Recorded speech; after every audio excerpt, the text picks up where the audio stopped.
6h. Première session d'information sur Radio Côte d'Ivoire, la radio numéro 1 sur l'info et le sport. Nous aurons un invité dans cette première session. Notre invité du jour sera Monsieur Lionel Tamané. Il est responsable en infrastructure routière. Il sera interrogé par Paul Philippe. Ce sera juste après le journal des sports. Vous aurez santé au quotidien, les méfaits de l'humidité sur la santé. Djinebou Karamoko nous en dira plus sur le coup de 6h52. La parole est à vous avec Adama Bakayoko que nous allons avoir à partir de 6h30. Voici le menu. Bienvenue encore une fois dans cette grande session d'information et c'est le journal qui démarre maintenant avec Denise de la Fafiette. Bonjour Denise. Bonjour Thierry Anjoal, bonjour à tous. Merci de suivre ce journal largement dominé par la célébration de la fête du travail.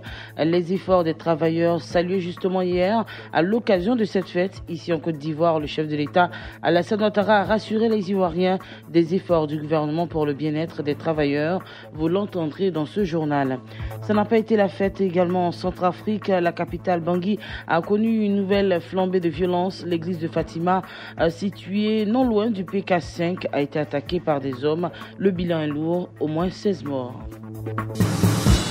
Et c'est le journal que vous suivez sur Radio Côte d'Ivoire. Commençons avec la fête du travail. Hier, mardi, les travailleurs, toutes tendances confondues, étaient à l'honneur. C'était la célébration de la fête du travail. Et ce 1er mai encore, les centrales syndicales ont fait des revendications et doléances allant entre autres dans le sens de la révision du statut général de la fonction publique, de la revalorisation de la grille indiciaire, du paiement des stocks d'arriérés et du respect du code de travail. La célébration officielle a été présidée par le chef de l'État, Alassane Ouattara, au palais présidentiel.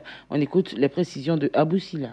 À son arrivée au palais de la présidence, le chef de l'État a été accueilli par le vice-président de la République, Daniel Kablan-Duncan, le premier ministre Amadou Gon Coulibaly et le ministre en charge de l'emploi, Jean-Claude Kouassi. Après les civilités, Alassane Ouattara a fait un tour d'honneur pour saluer les valeureux travailleurs venus prendre part à cette célébration, leur fête. 3 axes majeurs ont marqué cette célébration. D'abord, l'adresse introductive de l'autorité, le ministre en charge de l'emploi. Ensuite, les allocutions, celles des différents représentants des centrales syndicales et du chef de l'État. Et enfin, la remise symbolique du muguet. Après donc le propos introductif du ministre Jean-Claude Kouassi, tour à tour, les centrales syndicales, 5 au total, se sont succédées au pupitre pour égrener leur chapelet de doléances, parfois des revendications. La fête du 1er mai, creusée de dialogue social d'échange entre autorités et travailleurs, a été l'occasion pour le chef de l'État d'apporter une réponse adéquate à certaines revendications et autres préoccupations des différentes centrales syndicales. Sur 150 points de doléances, 130 ont déjà été réglés, a-t-il souligné. Alassane Ouattara a exprimé son admiration et ses encouragements à l'endroit des travailleurs du monde paysan et rural, de la fonction public et du secteur privé. Le président de la République a donné de bonnes nouvelles allant dans le sens de l'amélioration des conditions de vie et de travail des travailleurs de Côte d'Ivoire et de l'ensemble des populations en général.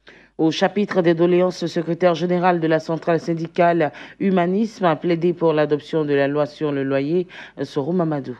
Excellence, depuis 3 ans, le gouvernement a annoncé l'adoption d'une loi sur les loyers. Or, en temps, chaque jour, on assiste à une augmentation frénétique des loyers cautions. Humanisme vous demande instamment au gouvernement d'accélérer l'adoption du projet de loi sur les loyers, mais surtout, dès à présent, de stopper net le marché des augmentations insoutenables des loyers. Excellence, nous sommes très sensibles aux efforts que vous déployez pour que le secteur de l'agro-industrie se développe davantage pour la transformation de nos matières en Côte d'Ivoire. Il est impérieux que vous preniez une décision politico-économique et sociale qui mette fin à cette iniquité en relevant le SMAG au même niveau que le SMIG, 60 000 francs CFA. Le président de la République a rassuré les Ivoiriens des efforts du gouvernement pour le bien-être des travailleurs, un message sur lequel revient Diakité Ibrahim. En réponse à ces quelques revendications, Alassane Ouattara s'est dit d'abord heureux de présider la cérémonie du 1er mai. Il a salué tous les travailleurs de tous les secteurs car la performance de l'économie est en partie due aux efforts des travailleurs ivoiriens. Avant de révéler aux travailleurs que 130 des 150 doléances des centrales syndicales ont été réglées. Un autre point présenté, c'est la revalorisation du salaire des travailleurs du secteur agricole. Le chef de l'État a dit travailler pour l'amélioration des conditions de vie de ces travailleurs. Et pour preuve, il a mentionné la signature de conventions entre la Côte d'Ivoire et la Banque mondiale pour le développement de l'anacarde. Si, de 2011 à 2016, ce sont 2 millions d'emplois qui ont été créés, Alassane Ouattara dit poursuivre les efforts pour l'employabilité des jeunes et des personnes vulnérables. À cela, il faut ajouter des réformes pour lutter contre la vie chère, qui prend en compte le coût du loyer. Pour faciliter le travail des centrales syndicales, le chef de l'État a octroyé un appui de 800 millions de francs CFA en encourageant l'organisation d'élections professionnelles. De façon concrète, le président a réagi sur d'autres sujets, notamment la situation à l'agence emploi jeunes. Le président s'est offusqué d'une grève faite hors les règles et a salué la réaction de l'administration. Car l'on n'a pas besoin de manifester en cassant. Il faut du civisme dans toute action, a-t-il rappelé. Quant au relèvement du SMAG, il a dit que cela était impossible pour le moment car la compétitivité risquerait de prendre un coup. La conclusion de son adresse a été une satisfaction à l'égard du monde du travail. Le président rassure une fois de plus les Ivoiriens des efforts du gouvernement pour le bien-être de ceux-ci. Et face aux difficultés liées à la pénurie d'eau à Boaké, le chef de l'État promet des solutions durables. Écoutons Alassane Ouattara.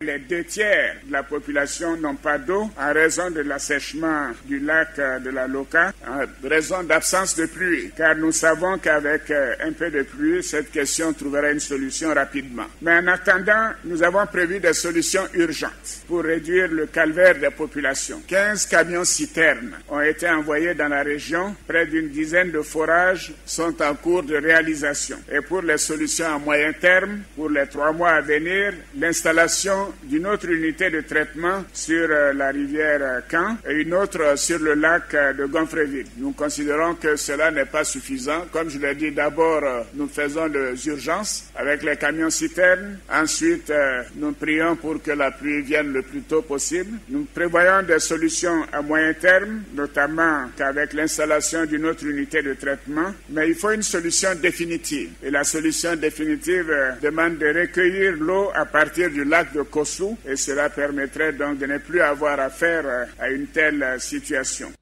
Des doléances sont également portées sur l'augmentation du SMAG. Sur la question, le chef de l'État s'est voulu très clair. Le SMAG au niveau du SMIG, ce n'est pas possible maintenant. L'une des difficultés que nous avons aujourd'hui, c'est le manque de compétitivité de notre économie par rapport aux pays asiatiques. Si l'on prend la noix de cajou, ou même, je dirais, le cacao et d'autres, le coût de production, déjà en Côte d'Ivoire, est 3 à 4 fois plus élevé qu'en Inde pour la noix de cajou ou au Vietnam. Alors, si vous voulez mettre le SMAG au même niveau que le SMIG, on ne pourra pas exporter de noix de cajou. On sera obligé d'exporter donc de l'anacarde brute. Donc, tout est une question de comparaison. Je préfère le dire très clairement que ceci ne peut pas être à l'ordre du jour de la décision du gouvernement. Vous m'avez parlé des raquettes par les policiers et même par les agents municipaux.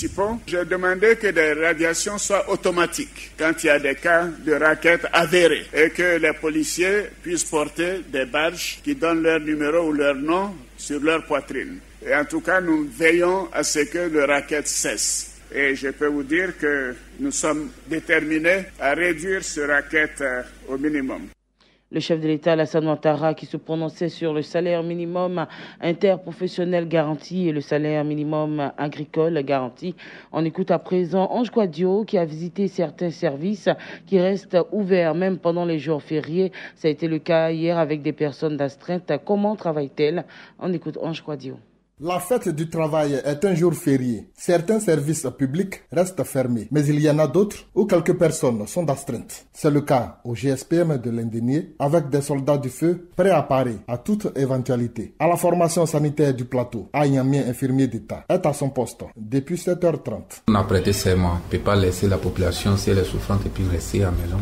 Donc c'est normal de faire le travail pour ce dont on a voulu faire. C'est pour cela qu'on est là. À la radiodiffusion dans la même commune, Sié Christian, technicien, lui est sur pied depuis 4h du matin. Nous sommes le personnel d'astreinte, comme on a l'habitude de dire. Donc, je suis entre deux fronts, je fais le direct, et puis en même temps, j'enregistre une émission qui doit passer le dimanche. C'est pas du tout évident, mais c'est pas la première fois qu'on fait ça. On a l'habitude de faire ça chaque férié, surtout chaque week-end. En tout cas, on est au rodé pour ça. Cet enthousiasme de travailler le jour du 1er mai, Rachel Logoué, animatrice des programmes, le connaît. C'est vrai que beaucoup de travailleurs seront à la maison. On a choisi notre métier, celui de faire partie du quotidien des Ivoiriens. Donc c'est un peu plaisir de travailler en ce jour et ça me rend un peu plus spécial, voilà, un peu plus travailleuse que les autres. Même son de cloche chez Paul Philippe, rédacteur en chef de Radio Côte d'Ivoire. C'est comme un jour ouvrable pour nous, parce que le métier qu'on a choisi là, il n'y a pas de férié, il n'y a pas de week-end. C'est un jour de travail comme tous les autres. C'est vrai qu'il y a une cérémonie officielle au palais présidentiel, il y a une équipe qui y est. Nous sommes là pour coordonner et je pense que c'est comme ça qu'on a toujours fait. Nous, on n'a pas de férié. Donc, on est heureux d'être là. On est là.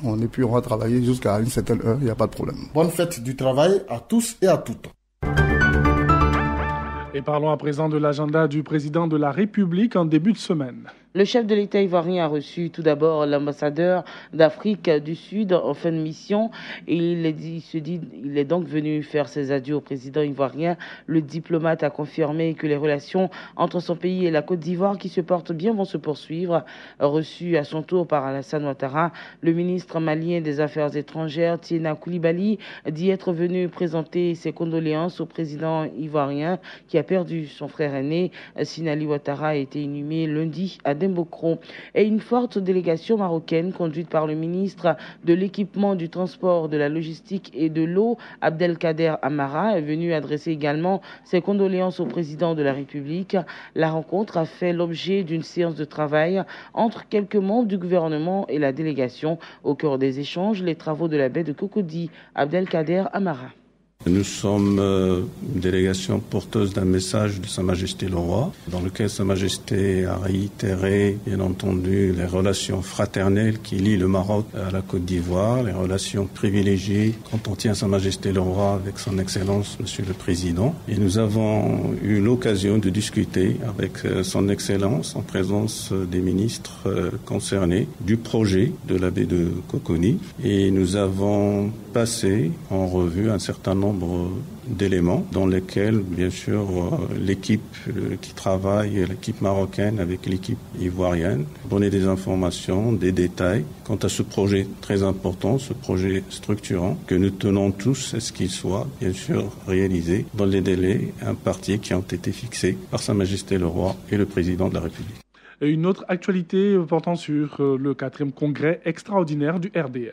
En prélude à ce 4e congrès, le vice-président du Rassemblement des Républicains d'Amambik Togo, un président du comité d'organisation du 4e congrès, a effectué une tournée de sensibilisation dans les communes d'Anyama et de Koumassi.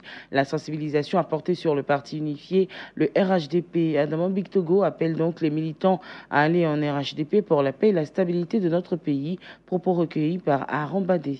Je suis donc devant une telle mobilisation, je suis venu appeler à ce que nos militants, qui sont déjà dans la locomotive, soient donc le fer de lance de ce RHDP unifié, gage de stabilité, parce que notre pays doit prendre le train de la nation, pour la construction de la nation, où nous allons mettre fin au clivage communautaire, au clivage religieux, au clivage régionaux. Notre parti est engagé, mobilisé pour le RHDP unifié et c'est pour cela que je suis là. Et je suis très content de la réception de nos militants, de la réceptivité du message. Et je voudrais dire que cette Côte d'Ivoire rassemblée, nous en avons besoin. Actualité internationale, à présent, a attaqué pendant des mois au Kenya. Le groupe français Safran se défend. Sa filiale Idemia, qui a fourni l'outil technologique pour enregistrer les électeurs et transmettre les résultats des élections kenyanes en août et octobre dernier, a porté plainte devant la justice kenyane. La société accuse les principaux leaders de la coalition d'opposition ainsi que plusieurs médias de diffamation. Et en Centrafrique, la capitale Bangui a connu une nouvelle flambée de violence ce mardi 1er mai. L'église de Fatima, située non loin du PK5, a été attaquée par des hommes armés en plein office religieux. Le bilan est lourd, au moins 16 morts et 99 blessés, selon la Croix-Rouge centrafricaine. C'est la fin de ce journal. Merci de nous avoir suivis.